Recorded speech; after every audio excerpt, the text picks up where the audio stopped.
And knight b6 there, and look at the a7 weakness. Exactly.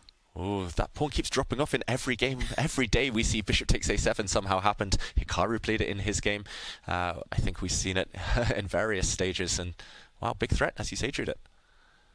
Not easy to deal with. White's pieces look clumsy. This is a pin, a self-imposed pin. But for now, White has full control. Serious problems are posed to Alireza, I think, right now. We should mention Magnus is on 5 out of 5 in his Armageddons. He's won every single one so far in this tournament. Could it be 6 in a row? He can't win in Classical, but Armageddon, nothing, no one could stop him. Nothing going wrong there. Well, actually, these days he's more happy to play short and in-time controls, it seems, and he also expresses this view. And, well, the result here shows, reflects that quite a bit. Wow, he's really invading the black camp, the black territory here. Rook c6. Look at that bishop, knight, rook for white. Just entrenched in the black queen side. And not easy for Firouzja to deal with this. Knight takes bishop. The white knight taking the black dark square bishop. Maybe a threat to win a pawn. Yeah. How to guard? How to guard against that one? Firouzja's all tied up. Yeah, it's not so easy to look for counter chances for black.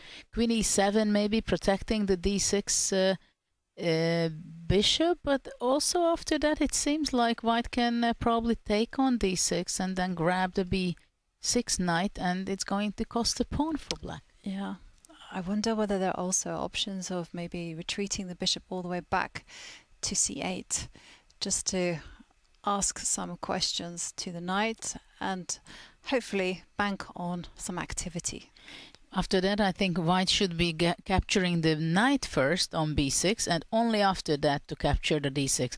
And then black still is losing material. Yeah, black is likely going to lose a pawn no matter what, so Firouzja just has to find a version in which he's active, in which he can throw questions to Magnus. Clock time's not in his favour, down under 3 minutes now. Still a long, long time before he gets that valuable, priceless 1 second increment. It's going to be a struggle to even get there at this point. And he retreats the knight back to c8 with the idea of capturing, and still Firouzja's pawns are just a disaster there on the queen side. But perhaps Firouzja can generate some play on the king side once white moves the queen. White has the beloved bishop pair. It feels like if Magnus can weather the storm and not allow any counterplay, those white bishops are going to clean up. Just need to move the queen first, attacked by the black rook. Yeah, this is the question where white is moving the queen. I think in the next move somehow black wants to go bishop to e4 in the center and attack probably the d5 pawn, because for now the g2 pressure is not much. But I can imagine that black goes bishop e4, f5, queen g6 and looking for counter chances. Okay, and Magnus slides over to c3, very safe square. Your move on the board, Judith. He needs some counterplay, and he's survived a worse position than this already today, Firouzja. So he will be feeling optimistic if he can whip up some activity. What's Magnus going to do? Get Capture on a7. You can take this pawn. He can take the pawn on c7. He has done. Took c7 first.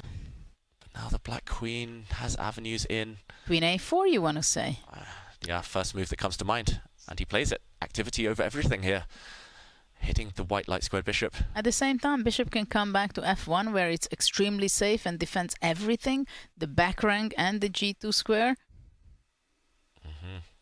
And played on the board. It is played, but the a2 pawn is dropping. But there is an e5 pawn can drop. And then an a7. I mean, they're quite...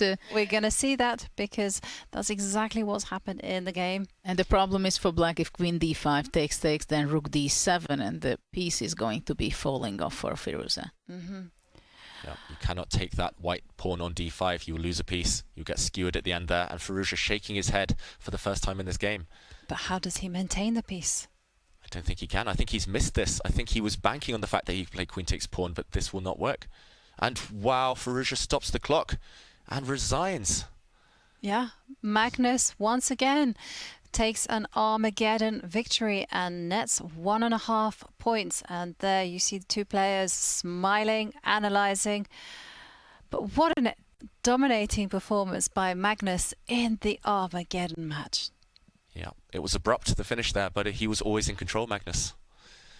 Judith, nice technique. Well, very nice. I didn't think that out of the Petrov it will be so easy, or seemingly so easy, to make the victory for Magnus. But it all started when he came out with the queen, I think, and he started to develop his pieces, pushing when it was impossible for him to exchange the knights, and then the c-pawn was pushed. That's where everything started to go on the side of Magnus. Yeah, and there we see the players discussing. Magnus pointed to his head as if he missed something, but it felt like he things under control. And yeah, it's been two fascinating games between these two guys. Oof, they cut it close. So much drama. Oh, there were a lot of dramas in these two games, but in the classical more. Yeah, this is true. Starting out from move 3 until the last move.